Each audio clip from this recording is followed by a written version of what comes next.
ಪ್ರಜಾಪ್ರಭುತ್ವ ದಿನ ಅಲ್ವಾ? ನಿಮಗೆಲ್ರಿಗೂ ಕೂಡ ಪ್ರಜಾಪ್ರಭುತ್ವ ದಿನದ ಶುಭಾಶಯಗಳು. ಸೊ ಪ್ರಭುತ್ವ ಅಲ್ವಾ, ಪ್ರಜೆಗಳೇ ಪ್ರಭುಗಳು. ಎಲ್ಲಿ ರಾಜರಾಗಬೇಕು ನಾವು? ಎಲ್ಲಿ ರಾಜರಾಗಬೇಕು? ನಮ್ಮ ಮನಸ್ಸಿಗೆ ನಾವು ರಾಜರಾಗಬೇಕು ಅಲ್ವಾ? ಪ್ರಭುತ್ವವನ್ನು ಮನಸ್ಸಿನಲ್ಲಿ ಸ್ಥಾಪನೆ ಮಾಡಬೇಕು. ಅದಕ್ಕೆ ಎಲ್ಲ ಭಗವಾನರು ಏನು ಮಾಡಿದ್ರು? ತನ್ನ ಶಿಷ್ಯರನ್ನು ಕಳಿಸಿದ್ರು ಅಲ್ವಾ?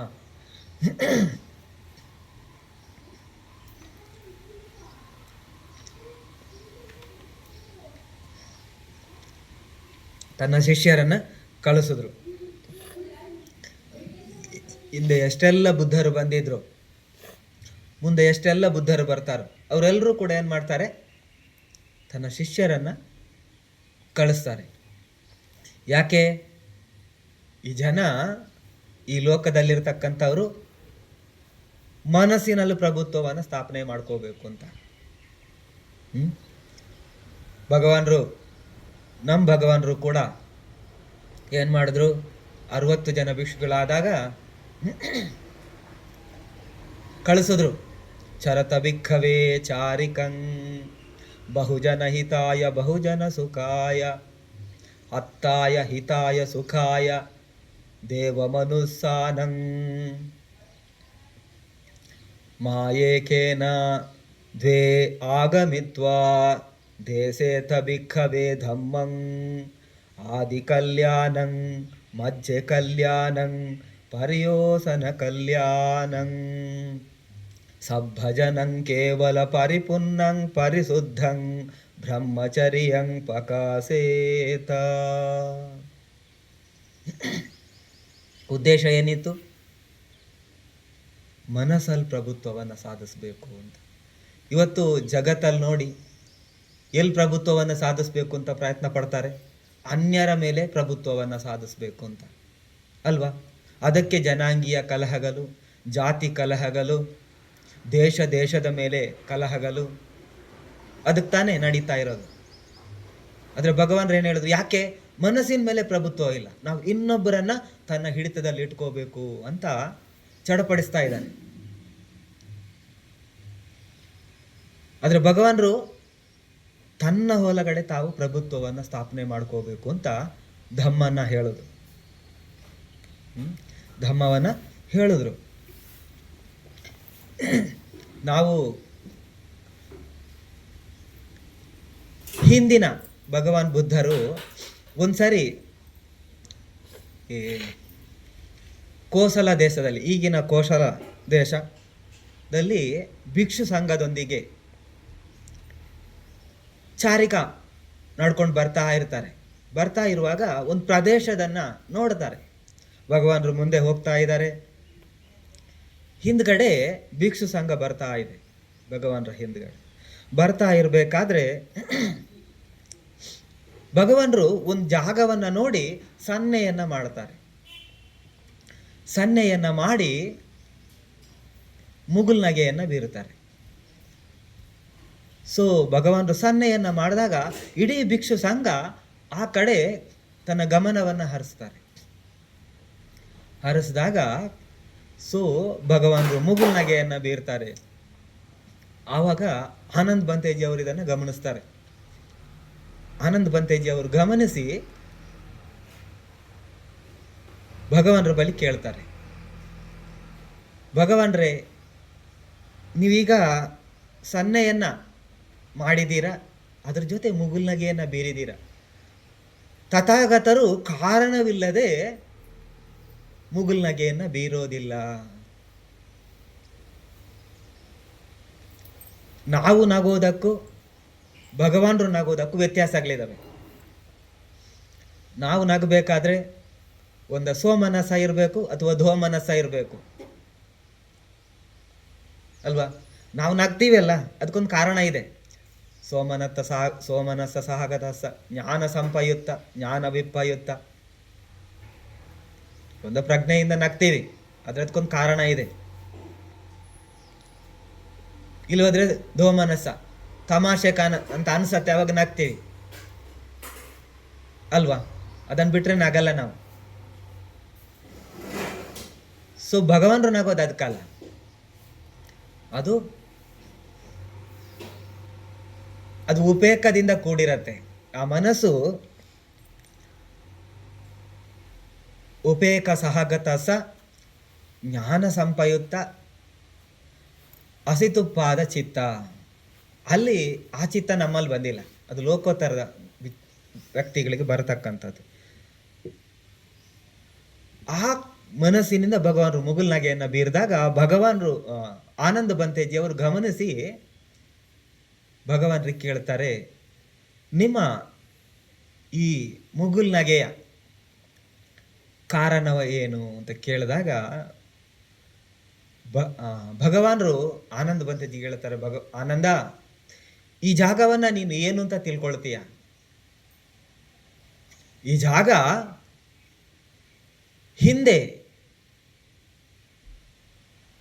ಹಿಂದಿನ ಬುದ್ಧರು, ಕಶ್ಯಪ, ಸಂಬುದ್ಧರು ನೆಲೆಸಿರ್ತಕ್ಕಂಥ ಜಾಗ ಇದಾಗಿತ್ತು ಅಂತ ಹೇಳಿದಾಗ ಆನಂದ ಬಂತೇಜಿಯವರು ತನ್ನ ಕುಳಿತುಕೊಳ್ತಕ್ಕಂಥ ನಿಶೀದಾನವನ್ನು ಬಿಡಿಸಿ ಭಗವಾನರಿಗೆ ವಿಶ್ರಾಂತಿ ಮಾಡೋದಕ್ಕೆ ಹೇಳಿ ಆನಂದ ಬಂತೇಜಿ ಹೇಳ್ತಾರೆ, ಭಗವಾನ್ರೇ, ಎರಡೆರಡು ಬುದ್ಧರು ಪಾದಸ್ಪರ್ಶ ಮಾಡಿರ್ತಕ್ಕಂಥ ಈ ಭೂಮಿ ಅದ್ಭುತವಾದುದು ಅಂತ ಹೇಳಿ ಭಗವಾನರಿಗೆ ನಿವೇದನೆಯನ್ನ ಮಾಡ್ತಾರೆ. ಭಗವಾನರು ಆ ಸ್ಥಳದಲ್ಲಿ ಕೂತ್ಕೊಳ್ತಾರೆ. ಸಂಘ ಆ ಸ್ಥಳದಲ್ಲಿ ವಿರಾಜಮಾನರಾಗ್ತಾರೆ. ಆವಾಗ ಆನಂದ ಬಂತೇಜಿಯವರು ಭಗವಾನರಿಗೆ ವಿನಂತಿಯನ್ನ ಮಾಡ್ಕೊಳ್ತಾರೆ, ಭಗವಾನ್ರೇ, ಈ ಕಶ್ಯಪ ಸಂಬುದ್ಧರು ಇಲ್ಲಿ ನೆಲೆಸಿದ್ರಿ ಅಂತ ಹೇಳಿದ್ರಲ್ವ, ಅದ್ರ ಬಗ್ಗೆ ನಮ್ಗೆ ಸ್ವಲ್ಪ ಹೇಳಿ ವಿವರಣೆಯನ್ನ ಮಾಡಿ ಅಂತ ಕೇಳಿದಾಗ ಭಗವಾನರು ಅದ್ರ ಬಗ್ಗೆ ಮಾಹಿತಿಯನ್ನ ಹೇಳ್ತಾರೆ. ನೀವು ಘಟಿಕಾರ ಸುತ್ತವನ್ನ ಸ್ವಲ್ಪ ಅಧ್ಯಯನ ಮಾಡಿದ್ರೆ ಈ ಘಟಿಕಾರ ಸುತ್ತಕ್ಕೆ ಸಂಬಂಧಪಟ್ಟಂಗೆ ನಾನು ಹೇಳ್ತಾ ಇದ್ದೀನಿ. ಹಿಂದೆ ಕಶ್ಯಪ ಬುದ್ಧರು ಇಲ್ಲಿ ಇರುವಂತ ಕಾಲದಲ್ಲಿ ಈ ಊರಿಗೆ ವೇಲಾಂಗಿನ ಅನ್ನತಕ್ಕಂಥ ಗ್ರಾಮದ ಹೆಸರಾಗಿತ್ತು. ಈ ಗ್ರಾಮಕ್ಕೆ ಕಶ್ಯಪ ಬುದ್ಧರ ಕಾಲದಲ್ಲಿ ವೇಲಾಂಗಿನ ಅನ್ನತಕ್ಕಂಥ ಹೆಸರಿತ್ತು ಅಂತ ಹೇಳ್ತಾರೆ.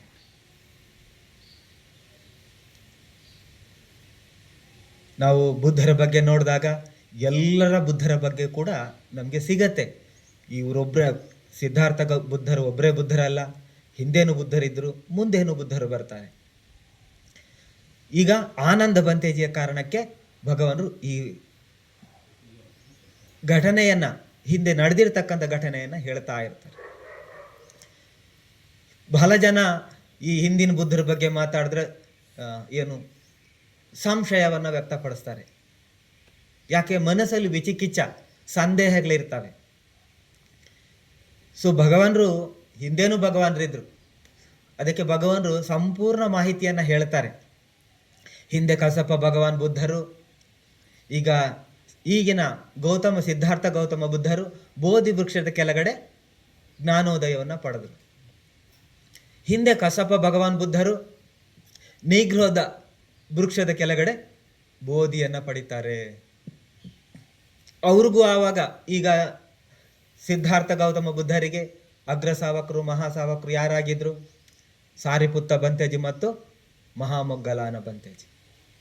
ಹಿಂದೆ ಕಶ್ಯಪ ಭಗವಾನ್ ಬುದ್ಧರಿಗೆ ತಿಸ್ಸ ಮತ್ತು ಭಾರದ್ವಾಜ ಅನ್ನತಕ್ಕಂಥವ್ರು ಅಗ್ಗ ಸಾವಕ, ಮಹಾಸಾವಕರಾಗಿದ್ರು. ಇನ್ನು ಈಗಿನ ಸಿದ್ಧಾರ್ಥ ಗೌತಮ ಬುದ್ಧರ ಒಂದು ಸಂಘ ಇತ್ತು, ಸಾವಕ ಸಂಘ. ಆ ಸಾವಕ ಸಂಘದಲ್ಲಿ 1250 ಜನರ ಸಾವಕ ಸಂಘ ಇತ್ತು. ಕಶ್ಯಪ ಭಗವಾನ್ ಬುದ್ಧರಿಗೆ ಸಾವಕ ಸಂಘ ಇತ್ತು. ಅದರಲ್ಲಿ ಎಷ್ಟು ಜನ ಇದ್ರು ಗೊತ್ತಾ? 20,000 ಜನ ಇದ್ರಂತೆ. ಕಶ್ಯಪ ಭಗವಾನ್ ಬುದ್ಧರ ಸಾವಕ ಸಂಘ 20,000 ಜನರಿಂದ ಕೂಡಿತ್ತು. ಇನ್ನು ಈ ಭಗವಾನ್ ಬುದ್ಧರಿಗೆ, ನಮ್ಮ ಸಿದ್ಧಾರ್ಥ ಭಗವಾನ್ ಬುದ್ಧರಿಗೆ ಪ್ರಮುಖ ಶಿಷ್ಯರು ಏನು ಕರಿತೀವಿ ಆನಂದ ಬಂತೇಜಿಯನ್ನು, ಅವರ ಪ್ರಮುಖ ಏನಂತ ಕರಿತೀವಿ, ಏನು ಹೇಳ್ಬೋದು ಕನ್ನಡದಲ್ಲಿ, ಅಟೆಂಡರ್ ಥರ ಅಲ್ವಾ, ಅವ್ರ ಆಪ್ತರು, ಅವರ ಆಪ್ತ ಸಹಾಯಕರಾಗಿ ಆನಂದ ಬಂತೇಜಿ ಅವರಿದ್ದರೆ ಮಹಾಕಶ್ಯಪ ಸಂಬುದ್ಧರಿಗೆ ಸಬ್ಬಮಿತ್ತ ಅನ್ನತಕ್ಕಂಥ ಆಪ್ತ ಸಹಾಯಕರಿದ್ದರು. ಈಗಿನ ಸಂಬುದ್ಧರಿಗೆ, ಸಿದ್ಧಾರ್ಥ ಗೌತಮ ಸಂಬುದ್ಧರಿಗೆ ಶುದ್ಧೋಧನ ಅನ್ನತಕ್ಕಂಥ ತಂದೆ ಮತ್ತು ಮಹಾಮಾಯ ಅನ್ನತಕ್ಕಂಥ ತಾಯಿ ಇದ್ದರೆ, ಹಿಂದಿನ ಕಶ್ಯಪ ಸಂಬುದ್ಧರಿಗೆ ಬ್ರಹ್ಮದತ್ತ ಅನ್ನತಕ್ಕಂಥ ತಂದೆ, ದಾನವತಿ ಅಂತಕ್ಕಂಥ ತಾಯಿ ಇದ್ರು ಅಂತಾನು ಭಗವಂತ ಹೇಳ್ತಾರೆ. ಸಂಪೂರ್ಣ ಮಾಹಿತಿ ಇದೆ, ಆದರೆ ಚಂಚಲ, ಸತ್ಯವನ್ನು ಜ್ಞಾನವನ್ನು ಅರ್ಜನೆ ಮಾಡೋದಕ್ಕೆ ತಯಾರಾಗದೆ ಇರತಕ್ಕಂಥ ಮನಸ್ಸು ಚಂಚಲದಲ್ಲಿರುತ್ತೆ, ಸಂಶಯವನ್ನು ವ್ಯಕ್ತಪಡಿಸತ್ತೆ.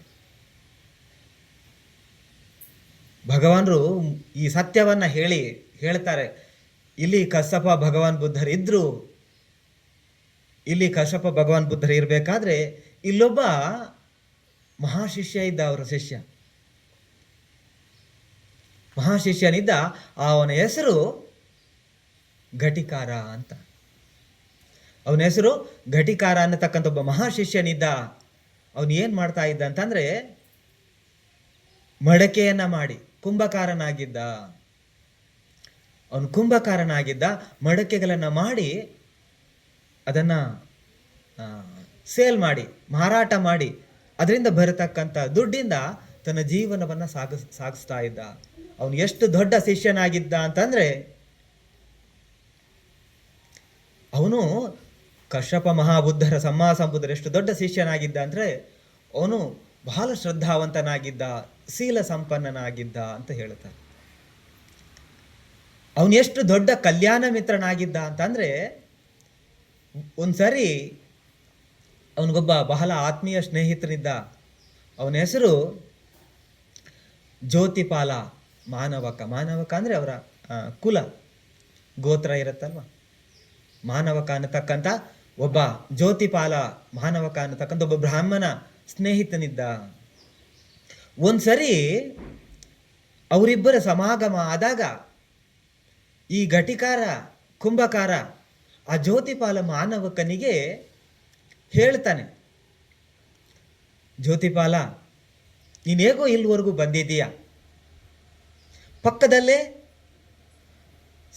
ಸಂಬುದ್ಧರಾಗಿರ್ತಕ್ಕಂಥ ಮಹಾಕಶ್ಯಪ ಬಂತೇಜಿಯವರು ವಿರಾಜಮಾನರಾಗಿದ್ದಾರೆ, ನೀನು ಯಾಕೆ ಅವ್ರ ಬಳಿ ಬಂದು ಧಮ್ಮವನ್ನು ಕೇಳಬಾರ್ದು ಅಂತ.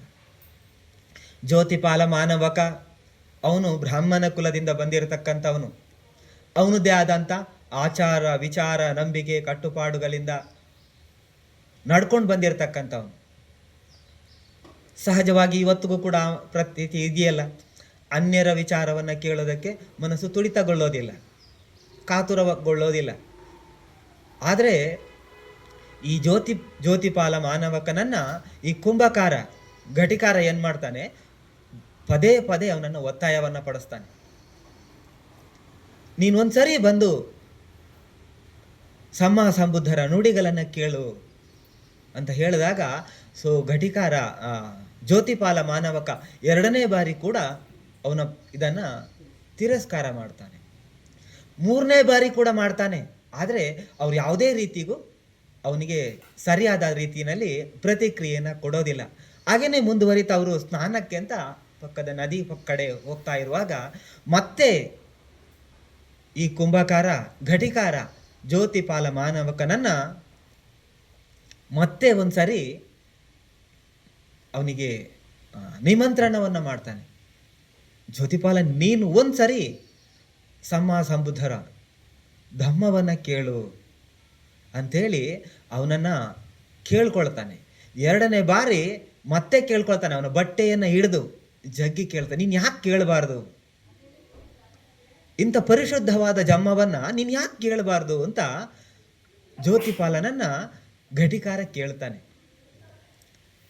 ಆಗಲೂ ಅವನು ಪ್ರತ್ಯುತ್ತರವನ್ನು ಕೊಡದೇ ಇದ್ದಾಗ ಮೂರನೇ ಸಾರಿ ಮತ್ತೆ ಕೇಳ್ತಾನೆ, ಯಾಕೆ ನೀನು ಸಂಬುದ್ಧರ ಉಗಮ ಆಗತಕ್ಕಂಥದ್ದು ಜಗತ್ತಲ್ಲಿ ದುರ್ಲಭವಾಗಿರ್ತಕ್ಕಂಥದ್ದು. ಅಂಥ ಸಂಬುದ್ಧರ ಉಗಮ ಆಗಿದೆ. ಅಂಥ ಸಂಬುದ್ಧರ ವಚನವನ್ನು ನೀನು ಯಾಕೆ ಕೇಳಬಾರ್ದು ಅಂತ ಅವನ ತಲೆಯಿಂದ ಭುಜದವರೆಗೂ ಯಾವ ರೀತಿ ಈ ಹಿರಿಯರು ಇರ್ತಾರಲ್ವ, ಅವ್ರು ಯಾವ ರೀತಿ ಪ್ರೀತಿಯಿಂದ ಸಂಭಾಳಿಸ್ತಾರೆ, ಅವರನ್ನು ಕನ್ವಿನ್ಸ್ ಮಾಡೋದಕ್ಕೆ, ಅವರನ್ನು ಒಪ್ಪಿಸೋದಕ್ಕೆ ಪ್ರಯತ್ನ ಪಡ್ತಾರಲ್ವ, ಆ ರೀತಿ ಘಟಿಕಾರ ಏನು ಮಾಡ್ತಾನೆ, ಜ್ಯೋತಿಪಾಲ ಮಾನವಕನನ್ನು ತಲೆಯಿಂದ ತನ್ನ ಭುಜದವರೆಗೂ ಸವರಿ ಹೇಳ್ತಾನೆ, ಯಾಕೆ ನೀನು ಕೇಳಬಾರ್ದು ಅಂತ ಕೇಳಿದಾಗ ಒಂದು ಕಡೆ ಜ್ಯೋತಿಪಾಲನಿಗೆ ಅಂತರಾಲದಲ್ಲಿ ಅತೃಪ್ತಿ ಬರುತ್ತೆ. ನಾನಾದರೂ ಬ್ರಾಹ್ಮಣ ಕುಲದವನು, ಇವನು ಒಬ್ಬ ಕುಂಭಕಾರ, ಸಮಾಜ ಇದನ್ನು ಒಪ್ಪಲ್ಲ, ಆದರೆ ಇವನು ಒಳ್ಳೆ ಸ್ನೇಹಿತ ಅಂತ ಅಂದ್ಕೊಂಡು ಅವನ ಮಾತಿಗೆ ಸಮ್ಮತಿಯನ್ನು ಸೂಚಿಸ್ತಾನೆ. ಸಮ್ಮತಿಯನ್ನು ಸೂಚಿಸಿದಾಗ ಅಲ್ಲಿಂದ ಇವರಿಬ್ಬರು ಘಟಿಕಾರ ಆ ಜ್ಯೋತಿಪಾಲ ಮಾನವಕನನ್ನು ಕರ್ಕೊಂಡು ಕಶ್ಯಪ ಬಂತೇಜಿ ಸಂಬುದ್ಧರು ಇರ್ತಕ್ಕಂಥ ಜಾಗಕ್ಕೆ ಕರ್ಕೊಂಡೋಗ್ತಾನೆ. ಕರ್ಕೊಂಡೋಗಿ ಘಟಿಕಾರ ಮುಂದ್ಗಡೆ ಹೋಗಿ ಭಗವಂತನಿಗೆ ಪ್ರದಕ್ಷಿಣೆಯನ್ನು ಹಾಕಿ ನಮಸ್ಕಾರವನ್ನು ಮಾಡಿ ಒಂದು ಕಡೆ ಕೂತ್ಕೊಳ್ತಾನೆ. ಕೂತ್ಕೊಂಡಂಥ ಘಟಿಕಾರ ಅವನ ಹಿಂದೆ ಈ ಜ್ಯೋತಿಪಾಲ ಮಾನವಕ ಕೂಡ ಅವನನ್ನು ಹಿಂಬಾಲಿಸ್ಕೊಂಡು ಅವನ ಪಕ್ಕದಲ್ಲಿ ಕೂತ್ಕೊಳ್ತಾನೆ. ಕೂತ್ಕೊಂಡ ನಂತರ ಭಗವಾನರಿಗೆ ನಮನವನ್ನು ಮಾಡಿ ಈ ಘಟಿಕಾರ ಕಶ್ಯಪ ಭಗವಾನ್ ಬುದ್ಧರಿಗೆ ತನ್ನ ಸ್ನೇಹಿತನನ್ನು ಪರಿಚಯ ಮಾಡ್ತಾನೆ. ಇವನು ನನ್ನ ಆಪ್ತ ಸ್ನೇಹಿತನಿದ್ದಾನೆ, ಭಗವಾನರ ದರ್ಶನವನ್ನು ಮಾಡಬೇಕು ಅಂತ ಹೇಳಿ ನಾನು ಅವನನ್ನು ಕರ್ಕೊಂಡು ಬಂದಿದ್ದೀನಿ, ಭಗವಾನರು ಅವನಿಗೆ ಧಮ್ಮೋಪದೇಶವನ್ನು ಮಾಡುವಂತಾಗಲಿ ಅಂತ ಕೇಳಿಕೊಳ್ತಾನೆ ಭಗವಾನರಿಗೆ. ಭಗವಾನರು ಜ್ಞಾನದಿಂದ ನೋಡ್ತಾರೆ. ಭಗವಾನರಿಗೆ ಸಂಬುದ್ಧರಾದವರಿಗೆ ವಿಶೇಷ ಜ್ಞಾನಗಳಿರ್ತವೆ. ಆ ಜ್ಞಾನದಿಂದ ಈ ಜ್ಯೋತಿಪಾಲ ಮಾನವಕನನ್ನು ನೋಡ್ತಾನೆ ಕಶ್ಯಪ ಭಗವಾನ್ ಬುದ್ಧರು. ನೋಡಿ ಭಗವಾನ್ ಬುದ್ಧರು ಅವ್ರಿಗೆ ಧಮ್ಮವನ್ನು ಹೇಳ್ತಾರೆ.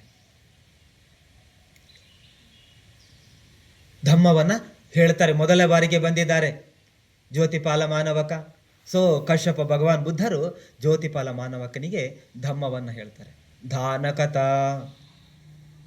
ದಾನ ಕೊಡಬೇಕು, ಯಾಕೆ ಕೊಡಬೇಕು, ಹೇಗೆ ಕೊಡಬೇಕು, ದಾನದ ಫಲ ಏನು? ಶೀಲದ ಪರಿಣಾಮಗಳೇನು? ಶೀಲವನ್ನು ಯಾಕೆ ಪಾಲನೆ ಮಾಡ್ಕೋಬೇಕು? ಶೀಲ ಅಂದರೆ ಏನು? ಸಗ್ಗಕಥಾ, ಸ್ವರ್ಗ, ಒಳ್ಳೆಯ ಹುಟ್ಟಿನ ಕತೆ ಅಂದರೆ ಘಟನೆ. ಅದು ಹೆಂಗೆ ಲಭಿಸತ್ತೆ, ಅದೇನು? ನೆಕ್ಕಮ್ಮ ಸಂಸಕತ, ತ್ಯಾಗ ಯಾಕೆ ಮಾಡಬೇಕು? ತ್ಯಾಗದ ಫಲ ಏನು? ಆಮೇಲೆ ಕಾಮೇಸು ಆದಿನ್ನವ ಕಥಾ, ಇಂದ್ರಿಯ ಬಯಕೆಗಳಿಗೆ ಅಂಟುಕೊಂಡ್ರೆ ಅದರ ದುರಂತ ಏನು ಅಂತಲೂ ವಿವರಣೆ ಮಾಡ್ತಾರೆ. ಚತುರಾರ್ಯ ಸತ್ಯಕಥಾ, 4 ಆರ್ಯ ಸತ್ಯಗಳನ್ನು ಹೇಳ್ತಾರೆ ಅನಂತರ ಕೊನೆಗೆ. ಅದೆಲ್ಲವನ್ನ ಕೇಳಿದಾಗ ಜ್ಯೋತಿಪಾಲ ಮಾನವಕನ ಮನಸ್ಸು ಪ್ರಸನ್ನಗೊಳ್ಳತ್ತೆ, ಪ್ರಫುಲ್ಲಗೊಳ್ಳತ್ತೆ. ಯಾವ ರೀತಿ ಮೊಗ್ಗಾಗಿರ್ತಕ್ಕಂಥ ತಾವರೆಯ ಹೂವಿನ ಮೊಗ್ಗು ಸೂರ್ಯನ ಕಿರಣ ಬಿದ್ದಾಗ ಯಾವ ರೀತಿ ಅದು ಅರಳತ್ತೋ ಆ ರೀತಿ ಜ್ಯೋತಿಪಾಲ ಮಾನವಕನ ಮನಸ್ಸು ಪ್ರಸನ್ನಗೊಂಡು ಪ್ರಫುಲ್ಲಗೊಂಡು ತೆರೆದುಕೊಂಡಾಗ ಇಬ್ಬರು ನಮನವನ್ನು ಮಾಡಿ ಅಲ್ಲಿಂದ ಪಕ್ಕದಲ್ಲಿ ಬಂದು ತಕ್ಷಣಕ್ಕೆ ಈ ಜ್ಯೋತಿಪಾಲ ಮಾನವಕ ಇವನಿಗೆ ಕೇಳ್ತಾನೆ, ಕುಂಭಕಾರನಿಗೆ ಕೇಳ್ತಾನೆ, ಇಂತಹ ಒಂದು ಅದ್ಭುತವಾದ ಧಮ್ಮವನ್ನು ಕೇಳ್ತಾ ಇದೆಯಾ, ನೀನು ಯಾಕೆ ಮನೆ ಬಿಟ್ಟು ಪ್ರವರ್ಜಿತನಾಗಿಲ್ಲ? ಇಂಥ ಒಂದು ಅದ್ಭುತ ಧಮ್ಮ ನೀನು ಕೇಳ್ತಾ ಇದೆಯಾ, ನನಗೂ ಅದನ್ನು ಉಣಬಡಿಸಿದ್ಯಾ, ನನಗೂ ಅದು ಧಾರಣೆ ಆಗೋ ರೀತಿನಲ್ಲಿ ನೀನು ಕರ್ಕೊಂಡು ಬಂದು ಅದನ್ನು ಮಾಡಿದ್ಯಾ. ಇಂಥ ಅದ್ಭುತ ಧಮ್ಮವನ್ನು ಕೇಳಿ ಇದನ್ನು ಪರಿಪೂರ್ಣ ರೂಪದಲ್ಲಿ ಪಾಲನೆ ಮಾಡೋದಕ್ಕೆ ನೀನ್ ಯಾಕೆ ಪ್ರಯತ್ನ ಪಟ್ಟಿಲ್ಲ ಅಂತ ಕೇಳ್ತಾನೆ. ಆಗ ಈ ಘಟಿಕಾರ ಏನ್ ಹೇಳ್ತಾನೆ ಗೊತ್ತಾ, ನನಗೂ ಆ ಇಚ್ಛೆ ಇದೆ, ಆದರೆ ನನಗಾಗೋದಕ್ಕಾಗಲ್ಲ. ಯಾಕಂದ್ರೆ ನನಗೆ ಇಬ್ರು ತಂದೆ ತಾಯಿಗಳಿದ್ದಾರೆ. ಆ ತಂದೆ ತಾಯಿಗಳು ಅಂಧರಿದ್ದಾರೆ, ಅವರನ್ನು ನೋಡ್ಕೊಳ್ತಕ್ಕಂಥ ಜವಾಬ್ದಾರಿ ನನ್ನ ಮೇಲಿದೆ. ಆದ್ರಿಂದ ಇಚ್ಛೆ ಇದ್ರೂ ನನಗೆ ಪ್ರವರ್ಜಿತನಾಗೋದಕ್ಕೆ ಸಾಧ್ಯ ಇಲ್ಲ. ನಿನಗಾದ್ರೂ ಅಡ್ಡಿ ಇಲ್ಲ, ನೀನು ಈ ಧಮ್ಮದಲ್ಲಿ ಸಂಪೂರ್ಣ ವಿಲೀನರಾಗೋದಕ್ಕೆ ನಿನ್ಗೆ ಅವಕಾಶ ಇದೆ ಅಂತ. ಆಗ ಜ್ಯೋತಿಪಾಲ ಮಾನವಕ ಆ ಕುಂಭಕಾರನಿಗೆ ಕೇಳ್ಕೊಳ್ತಾನೆ, ನನಗೆ ಸಂಬುದ್ಧರಿಂದ ಪ್ರವರ್ಜ ದೊರೆಯುವಂತಾಗಲಿ ಅಂತ ಹೇಳಿ ಆ ಕುಂಭಕಾರನಿಗೆ ಕೇಳ್ಕೊಂಡಾಗ ಅವರಿಬ್ಬರು ಮತ್ತೆ ಬಂದು ಭಗವಾನರಿಗೆ ಹೇಳಿ, ಈ ಜ್ಯೋತಿಪಾಲ ಮಾನವಕನಿಗೆ ದಯಪಾಲಿಸಿ, ಪ್ರವರ್ಜಿತವನ್ನ ಪಬ್ಬಜಿತವನ್ನ ದಯಪಾಲಿಸುವವರಂತಾಗಿ ಅಂತ ಕೇಳ್ಕೊಳ್ತಾನೆ. ಯಾವಾಗ ಪ್ರವರ್ಜಿತರಾಗಬೇಕು ಅಂತ ಕೇಳ್ಕೊಂಡಾಗ ಜ್ಯೋತಿಪಾಲ ಮಾನವಕನನ್ನ ಭಗವಾನರು ಪ್ರವರ್ಜಿತರನ್ನಾಗಿ ಮಾಡ್ತಾರೆ. ಅಲ್ಲಿ ಸ್ವಲ್ಪ ಸಮಯ ಇದ್ದ ನಂತರ ಅಲ್ಲಿಂದ ಭಗವಾನರು ಭಿಕ್ಷು ಸಂಘದ ಜೊತೆ ಕಾಶಿನಗರಕ್ಕೆ ಹೋಯ್ತಾರೆ. ಕಾಶಿನಗರಕ್ಕೆ ಹೋದಾಗ ಅಲ್ಲಿಯ ರಾಜ ಇರ್ತಾನೆ. ಕಾಶಿನಗರದಲ್ಲಿ ರಾಜ ಇರ್ತಾನೆ. ಅವನು ಗೊತ್ತಾಗತ್ತೆ. ಅವನೇನು ಮಾಡ್ತಾನೆ, ತನ್ನ ಸಹಚರರೊಂದಿಗೆ ಭಗವಾನರನ್ನ ಭೇಟಿಯಾಗೋದಕ್ಕೆ ಕಾಶಿನಗರಕ್ಕೆ ಬರ್ತಾನೆ. ಅಲ್ಲಿ ಬಂದು ಭಗವಾನರಿಗೆ ನಮನವನ್ನ ಮಾಡಿ ಭಗವಾನರಿಂದ ಧಮ್ಮವನ್ನ ಸ್ವಲ್ಪ ಕೇಳಿ ತನ್ನ ಮನೆಗೆ ಮರು ದಿವಸ ಆಹ್ವಾನವನ್ನು ಮಾಡ್ತಾನೆ. ಭೋಜನದ ದಾನಕ್ಕೆ ಭಿಕ್ಷು ಸಂಘದ ಜೊತೆ ಭಗವಾನರು ಪಾದಾರ್ಪಣೆಯನ್ನು ಮಾಡಬೇಕು ಅಂತ ಆಮಂತ್ರಣವನ್ನ ಇಡ್ತಾನೆ. ಆಮಂತ್ರಣವನ್ನ ಭಗವಾನರು ಸ್ವೀಕಾರ ಮಾಡಿ ಮರು ದಿವಸ ರಾಜ ಬಹಳ ಅದ್ಭುತವಾದಂಥ ಭೋಜನ ದಾನಕ್ಕೆ ವ್ಯವಸ್ಥೆಯನ್ನ ಮಾಡ್ತಾನೆ. ರಾಜ ಭೋಜನಕ್ಕೆ ಸಮಯ ಆದಾಗ ತನ್ನ ಸಹಚರರನ್ನ ಭಗವಾನರ ಜೊತೆ ಕಳಿಸಿ ಸಂಘದೊಂದಿಗೆ ಬರಮಾಡ್ಕೊಳ್ತಾನೆ ತನ್ನ ಅರಮನೆಗೆ. ಭಗವಾನರು ಕಶ್ಯಪ ಭಗವಾನ್ ಬುದ್ಧರು ಸಂಘದೊಂದಿಗೆ ಅಲ್ಲಿಗೆ ಪಾದಾರ್ಪಣೆಯನ್ನ ಮಾಡ್ತಾರೆ. ಅಲ್ಲಿ ಭೋಜನ ದಾನವನ್ನ ಮಾಡ್ತಾರೆ. ಭೋಜನ ದಾನ ಮಾಡಿದ ನಂತರ ಭಗವಾನರಿಗೆ ನಮನವನ್ನ ಮಾಡಿ ಧಮ್ಮವನ್ನ ಕೇಳ್ತಾನೆ. ಕೇಳಿದ ನಂತರ ಆ ರಾಜ ಕಶ್ಯಪ ಭಗವಾನ್ ಬುದ್ಧರಿಗೆ ಒಂದು ಆಮಂತ್ರಣವನ್ನ ಏನು ಹೇಳ್ತಾನೆ.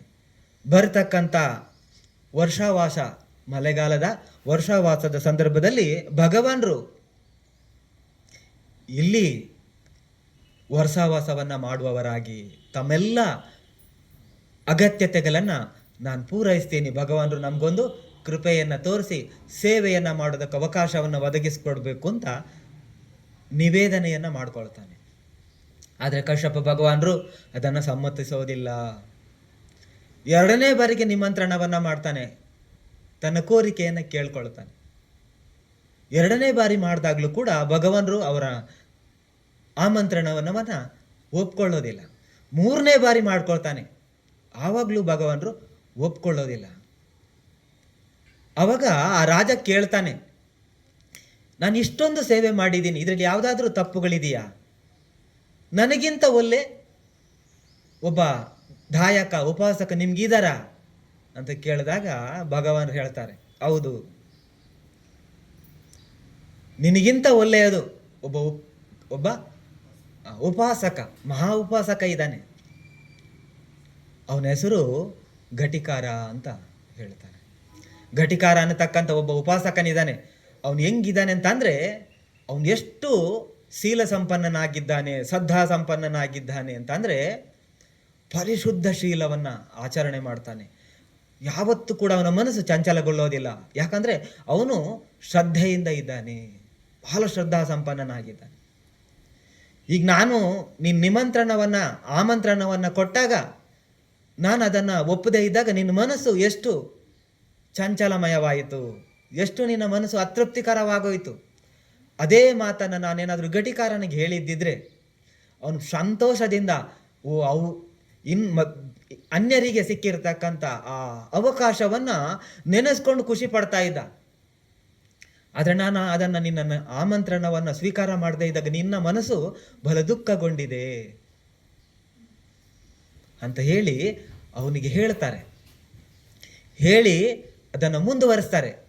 ಆ ಘಟಿಕಾರ ಎಂಥ ಶೀಲವಂತ ಅಂತಂದರೆ, ಅವನು ಮಡಕೆಗಳನ್ನು ತಯಾರು ಮಾಡ್ತಾನೆ.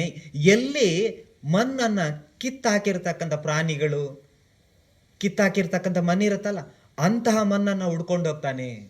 ಯಾವುದಾದ್ರೂ ಕ್ರಿಮಿಕೀಟಗಳು ಯಾವುದಾದ್ರೂ ಕಂಡು ಬಂದರೆ ಅಂತಹ ಮಣ್ಣನ್ನು ಅಗಿಯೋದಿಲ್ಲ, ಅವನು ಮುಟ್ಟೋದು ಕೂಡ ಇಲ್ಲ. ಅಂತಹ ಜಾಗದಿಂದ ಮಣ್ಣನ್ನು ತಂದು ಮಡಕೆಯನ್ನು ಮಾಡಿ ಅದಕ್ಕೆ ನಿಗದಿಯಾದಂಥ ಬೆಲೆಯನ್ನು ನಿಗದಿಪಡಿಸ್ದೇಲೇನೆ ಮಾರುಕಟ್ಟೆಯಲ್ಲಿ ಆ ಪಾತ್ರೆಯನ್ನು ಇಟ್ಟು, ಮಡಕೆಗಳನ್ನು ಇಟ್ಟು, ಯಾರಿಗೆ ಯಾವ ಮಡಕೆಗಳು ಬೇಕೋ ಅದನ್ನು ಎತ್ಕೊಂಡೋಗಿ ಅದಕ್ಕೆ ಪೂರಕವಾದಂಥ ಬೆಲೆಯನ್ನು ತಾವೇ ಕೊಡಿ ಅಂತ ನಿಗದಿಪಡಿಸ್ತಾನೆ. ಇಷ್ಟೇ ಬೆಲೆ ಕೊಡಬೇಕು, ಇಲ್ಲಾಂದರೆ ಕೊಡೋದಿಲ್ಲ, ಏನಿಲ್ಲ. ನಿಮ್ಗೇನು ಸಮಾನವಾಗಿ ಏನು ಕೊಡಬೇಕು ಅಂತ ಅನ್ಸುತ್ತೆ ಅದನ್ನು ಕೊಟ್ಟು ಇದನ್ನು ಎತ್ಕೊಂಡು ಹೋಗಿ ಅಂತ ಮುಕ್ತವಾದಂಥ ಅವಕಾಶವನ್ನು ಕೊಡ್ತಾನೆ. ಅಂತಹ ಶ್ರದ್ಧಾವಂತ, ಅಂತಹ ನಿಷ್ಕಲ್ಮಶ ಮನಸ್ಸಿನ ಉಪಾಸಕ ಅವನು ಅಂತ ಅವನು ಹೇಳ್ತಾರೆ. ಆಮೇಲೆ ಹೇಳ್ತಾರೆ, ಅವನು ಎಂಥ ಶ್ರದ್ಧಾವಂತ ಅಂತಂದರೆ, ಒಂದ್ಸರಿ ಅವನು ಹೊರಗಡೆ ಹೋದಾಗ ಭಿಕ್ಷು ಸಂಘದವರು ಯಾರಾದರೂ ಬಂದರೆ, ತಂದೆ ತಾಯಿಗಳಿಗೆ ಕುರುಡರಾಗಿರೋದ್ರಿಂದ ಹೊರಗಡೆ ಮಡಕೆಗಳಲ್ಲಿ ಆಹಾರ ಸಾಮಗ್ರಿಗಳನ್ನು ಇಡ್ತಾನೆ. ಅನ್ನ, ಸಾರು, ಪಲ್ಯಗಳನ್ನು ಇಟ್ಟಿರ್ತಾನೆ. ಭಿಕ್ಷು ಸಂಘಕ್ಕೆ ಬಂದರೆ ಅವರಾಗಿನೇ ಎತ್ಕೊಂಡು ಹಾಕ್ಕೊಂಡು ಹೋಗಲಿ ಒಳಗಡೆ ತಂದೆ ತಾಯಿಗೆ ಹೇಳಿರ್ತಾನೆ. ಭಿಕ್ಷು ಸಂಘ ಒಂದ್ಸಾರಿ ಕಶ್ಯಪ ಬಂತೇಜಿ ಅವರು ಅವನ ಮನೆ ಮುಂದೆ ಬರ್ತಾರೆ. ಬಂದಾಗ ಒಳಗಡೆಯಿಂದ ಅವ್ರ ತಂದೆ ತಾಯಿಗೆ ಅರಿವಾಗತ್ತೆ ಹೊರಗಡೆ ಯಾರೋ ಬಂದಿದ್ದಾರೆ ಅಂತ. ಅವ್ರು ಕೇಳ್ತಾರೆ, ಹೊರಗಡೆ ಇರೋರು ಯಾರು ಅಂತ ಕೇಳಿದಾಗ ಕಶ್ಯಪ ಭಗವಾನ್ ಹೇಳ್ತಾರೆ, ನಾವು ಭಿಕ್ಷು ಸಂಘದ ಜೊತೆ ಸಂಬುದ್ಧರು ನಿಮ್ಮ ಮನೆಗೆ ಪಾದಾರ್ಪಣೆ ಮಾಡಿದ್ದೀವಿ ಅಂತ ಗೊತ್ತಾದಾಗ ಅವ್ರು ಹೇಳ್ತಾರೆ, ನಿಮ್ಮ ದಾಯಕ, ನಿಮ್ಮ ಮಹಾ ಉಪಾಸಕ ಈ ಮನೆಯಲ್ಲಿಲ್ಲ, ದಯಮಾಡಿ ಭಗವಾನರು ಅಲ್ಲಿರ್ತಕ್ಕಂಥ ಆಹಾರವನ್ನು ಸ್ವೀಕಾರ ಮಾಡುವವರಾಗಿ ಅಂತ ಅಂದಾಗ ಭಗವಾನ್ ಬುದ್ಧರೇ ಸ್ವತಂತ್ರವಾಗಿ ಆ ಮಡಕೆಯಿಂದ ಆಹಾರಗಳನ್ನು ತನ್ನ ಪಿಂಡಪಾತಗೆ ಹಾಕ್ಕೊಂಡು ಹೋದ್ರು. ಅದನ್ನು ನೆನೆಸ್ಕೊಂಡಿರ್ತಕ್ಕಂಥ ಅವರ ತಂದೆ ತಾಯಿ ದಿನಗಟ್ಲೆ ಬಹಳ ಆನಂದ ಭರಿತರಾಗ್ತಾರೆ.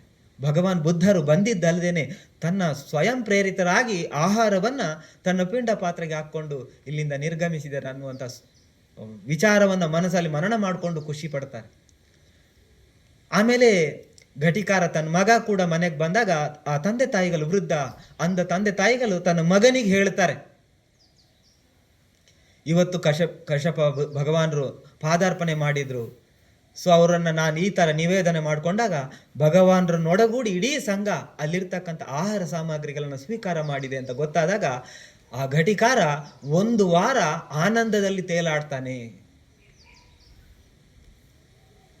ಇನ್ನೊಂದು ದಿನ ಬಂದಿತ್ತು, ರಾಜ, ಒಂದು ದಿನ ನಾನು ಅಲ್ಲೇ ವರ್ಷಾವಾಸವನ್ನು ಮಾಡ್ತಾ ಇದ್ದೆ ಆ ವೇಲಾಂಗಿನ ಗ್ರಾಮದಲ್ಲಿ. ಆವಾಗ ನನ್ನ ಗಂಧಕುಟಿ ಮಲೆಯಿಂದ ನೀರು ಸೋರ್ತಾ ಇತ್ತು. ನಾನು ನನ್ನ ಭಿಕ್ಷು ಸಂಘಕ್ಕೆ ಹೇಳಿದೆ. ಭಿಕ್ಷು ಸಂಘಕ್ಕೆ ಭಗವಾನ್ ಕಶ್ಯಪರು ಹೇಳಿದಾಗ ಆ ಭಿಕ್ಷು ಸಂಘಕ್ಕೆ ಏನು ಹೇಳಿದ್ರು, ಆ ಘಟಿಕಾರನ ಮನೆಯಿಂದ ಸ್ವಲ್ಪ ಹುಲ್ಲನ್ನು ತನ್ನಿ ಅಂತ. ಅವಾಗ ಆ ಸಂಘ ಸದಸ್ಯರು ಹೇಳ್ತಾರೆ, ಭಿಕ್ಷುಗಳು, ಭಗವಾನ್ರೆ ಅಲ್ಲಿ ಹುಲ್ಲುಗಳು ಇರೋದು ಅನುಮಾನ. ಯಾಕಂದರೆ ನೆನ್ನೆ ಮೊನ್ನೆ ಅಷ್ಟೇ ಅವನೊಂದು ಅದರ ಚಾವಣೆಯನ್ನು ಮಾಡ್ಕೊಂಡಿದ್ದಾನೆ, ಹೊಸ ಚಾವಣೆಯನ್ನು ಮಾಡ್ಕೊಂಡಿದ್ದಾನೆ. ಅದರಿಂದ ಅಲ್ಲಿ ಸಿಗೋದು ಅನುಮಾನ. ಇಲ್ಲ, ನೀನು ಹೋಗಿ ಕೇಳಿ, ಒಂದು ವೇಳೆ ಅಲ್ಲಿ ಇಲ್ಲ ಅಂತಂದರೆ ಅವನ ಆ ಚಾವಣೆ ಮಾಡಿದ್ದಾನಲ್ವಾ ಅದರಿಂದನೇ ಸ್ವಲ್ಪ ಕಿತ್ಕೊಂಡು ಬನ್ನಿ ಕೇಳಿ ಅಂತ ಹೇಳ್ತಾರೆ. ಭಿಕ್ಷು ಸಂಘ ಬರುತ್ತೆ. ಬಂದು ಯಾರು ಹೊರಗಡೆ ಕಾಣೋದಿಲ್ಲ. ಸೊ ಅವ್ರೇನು ಮಾಡ್ತಾರೆ, ಆ ಚಾವಣಿಯಿಂದ ಸ್ವಲ್ಪ ಹುಲ್ಲನ್ನು ತೆಗೀತಾ ಇರಬೇಕಾದ್ರೆ ಭಿಕ್ಷು ಸಂಘ ಒಳಗಡೆ ಅವರಿಗೆ ಶಬ್ದ ಕೇಳುತ್ತೆ, ಅವರ ತಂದೆ ತಾಯಿಗಳಿಗೆ. ಆ ತಂದೆ ತಾಯಿ ಕೇಳ್ತಾರೆ, ಯಾರಿದು ಹೊರಗಡೆ ಇರೋರು ಅಂತ. ಇದು ಭಗವಾನರ ಸಂಘ ಬಂದಿದೆ, ಭಗವಾನರ ಗಂಧ ಕುಟಿ ಸೋರ್ತಾ ಇದೆ, ಅದಕ್ಕೆ ಸ್ವಲ್ಪ ಹುಲ್ಲುಗಳು ಬೇಕಿತ್ತು, ಹಾಸು ಹುಲ್ಲುಗಳು ಬೇಕಿತ್ತು, ಅದನ್ನು ನಾವು ಇಲ್ಲಿ ತೆಗೀತಾ ಇದ್ದೀವಿ ಅಂತ ಅಂದಾಗ ಅವರು ಖುಷಿ ಪಡ್ತಾರೆ. ನಮ್ಮ ಮನೆಯಿಂದ ಹುಲ್ಲನ್ನು ಕಿತ್ತು ಭಗವಾನರ ಸೋರ್ತಕ್ಕಂಥ ಗಂಧ ಕುಟಿಗೆ ಹಾಕೋದಾದರೆ ಸಂತೋಷದಿಂದ ನಿಮ್ಗೆ ಬೇಕಾದಷ್ಟು ಕೊಂಡೋಗಿ ಅಂತ ಅಂದಾಗ ಆ ಭಿಕ್ಷು ಸಂಘ ಸಿಕ್ಕಾಪಟ್ಟೆ ಕಿತ್ಕೊಂಡೋಗುತ್ತೆ. ಮಳೆ ಬರ್ತಾ ಇರುತ್ತೆ. ಅಂದ ತಂದೆ ತಾಯಿಗಳ ಜೊತೆ ಅವನ ಸೋರ್ತಕ್ಕಂಥ ಮನೆಯಲ್ಲಿ ಕೂತ್ಕೊಂಡು ಭಗವಾನರ ಗಂಧ ಕುಟಿಯಲ್ಲಿ ಸೋರಲ್ಲ, ಇಲ್ಲಿಂದ ಕೊಂಡದಂಥ ಹುಲ್ಲುಗಳು ಭಗವಾನರ ರಕ್ಷಣೆಗೆ ಬಂದು ಅಂತ ಅಂದುಕೊಂಡು ಅವನ ತಂದೆ ತಾಯಿ 1 ವಾರ ಆನಂದವನ್ನ ಪಡ್ತಾರೆ. ಘಟಿಕಾರ 2 ವಾರಗಳ ಕಾಲ ಆನಂದದಲ್ಲಿ ತೇಲಾಡ್ತಾನೆ. ಅಂತಹ ಶ್ರೇಷ್ಠ ಶಿಷ್ಯನಾಗಿದ್ದಾನೆ, ಅವನು ಶ್ರೇಷ್ಠ ಮಹಾ ಉಪಾಸಕನಾಗಿದ್ದಾನೆ ಅಂತ ಕಶ್ಯಪ ಬಂತೇಜಿ ಕಾಶಿರಾಜನಿಗೆ ಹೇಳ್ತಾರೆ. ಅಂತಹ ಕಾಶಿರಾಜನಿಗೆ ಅದನ್ನು ಹೇಳಿದಾಗ ಅವನು, ಆ ಕಾಶಿರಾಜ ಏನು ಮಾಡ್ತಾನೆ, ಅದನ್ನು ಕೇಳಿದಾಗ ಅವನು ಕೂಡ ಆನಂದಗೊಳ್ತಾನೆ. ತನ್ನ ಸೇವಕರಿಗೆ ಹೇಳ್ತಾನೆ, ಇಂತಹ ವ್ಯಕ್ತಿಯನ್ನು ನಾವು ಗೌರವಿಸಬೇಕು. ನೀವು ಈಗಲೇ ತಕ್ಷಣಕ್ಕೆ ನೀವು 500 ಬಂಡಿಗಳಲ್ಲಿ ಆಹಾರ ಸಾಮಗ್ರಿಗಳನ್ನು, ಅವನಿಗೆ ಏನೆಲ್ಲ ಬೇಕು ಅದನ್ನು ಅದಕ್ಕೆ ಬೇಕಾದಂಥ ಎಲ್ಲ ವಸ್ತುಗಳನ್ನು ಅವನ ಮನೆಗೆ ತಲುಪಿಸಿ ಅಂತ ಹೇಳ್ತಾನೆ. ಸೊ ಅವರ ರಾಜನ ಸೇವಕರು 500 ಬಂಡಿಗಳಲ್ಲಿ ಅಲ್ಲಿ ಆಹಾರ ಸಾಮಗ್ರಿಗಳನ್ನು, ಅಕ್ಕಿ ಬೇಳೆಗಳ ಇಂಥವುಗಳೆಲ್ಲವನ್ನು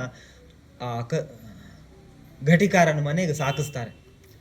ಸೊ ಘಟಿಕಾರನಿಗೆ ಹೋಗಿ ಅವರು ಹೇಳ್ತಾರೆ, ರಾಜ ಕಶ್ಯಪ ಭಗವಾನರು ನಿಮ್ಮ ಬಗ್ಗೆ ಹೇಳಿರೋದನ್ನು ಕೇಳಿ ರಾಜ ಬಹಳ ಪ್ರಸನ್ನನಾಗಿದ್ದಾನೆ, ನಿಮಗೆ ಆಹಾರ ಸಾಮಗ್ರಿಗಳನ್ನು ರಾಜ ಕಳಿಸ್ಕೊಟ್ಟಿದ್ದಾನೆ, ಅದನ್ನು ತಾವುಗಳು ಸ್ವೀಕರಿಸಬೇಕು ಅಂತ ಹೇಳಿದಾಗ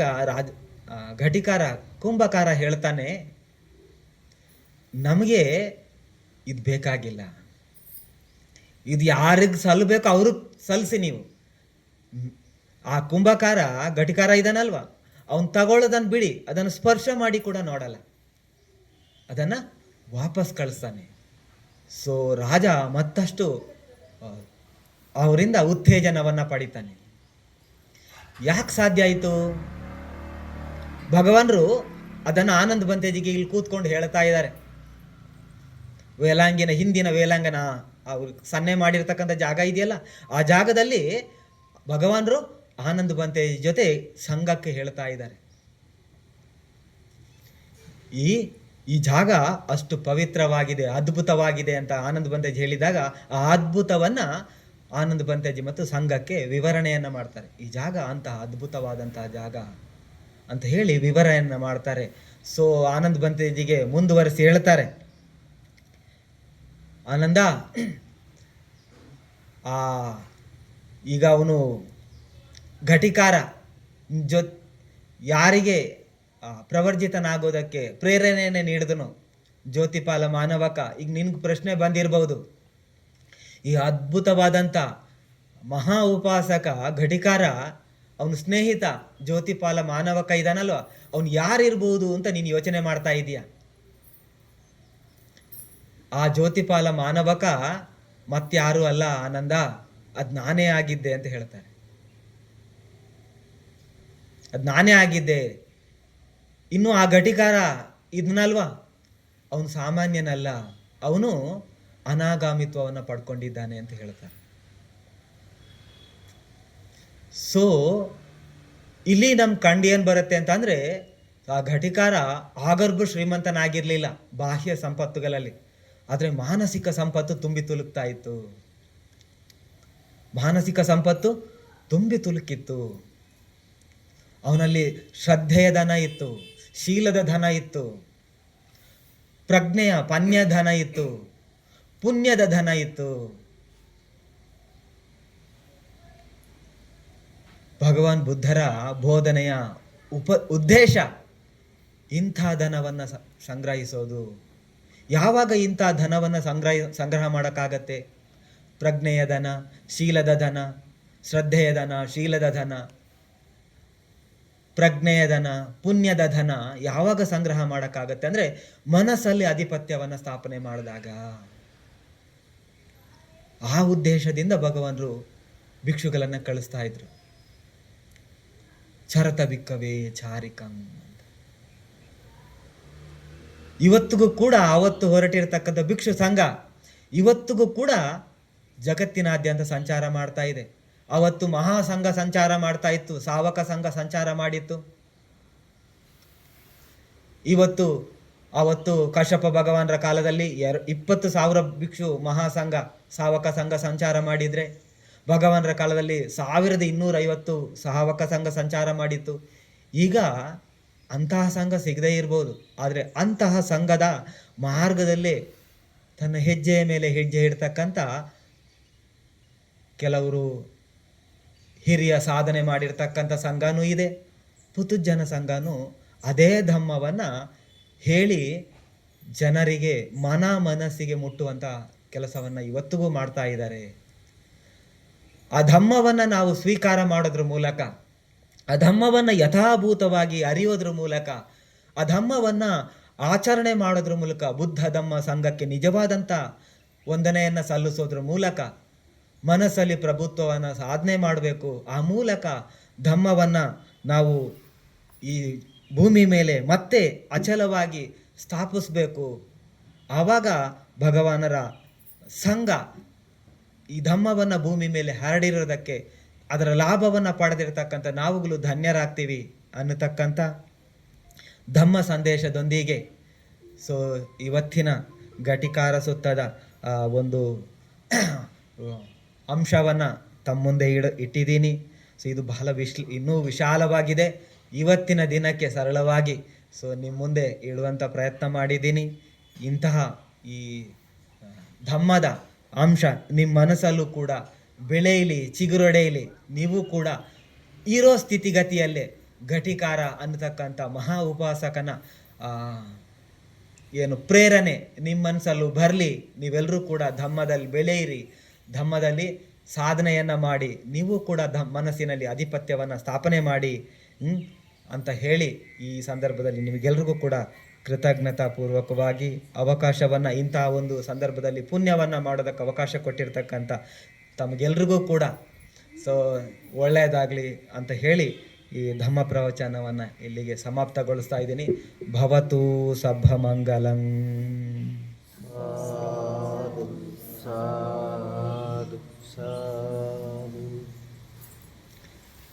ಓಕೆ.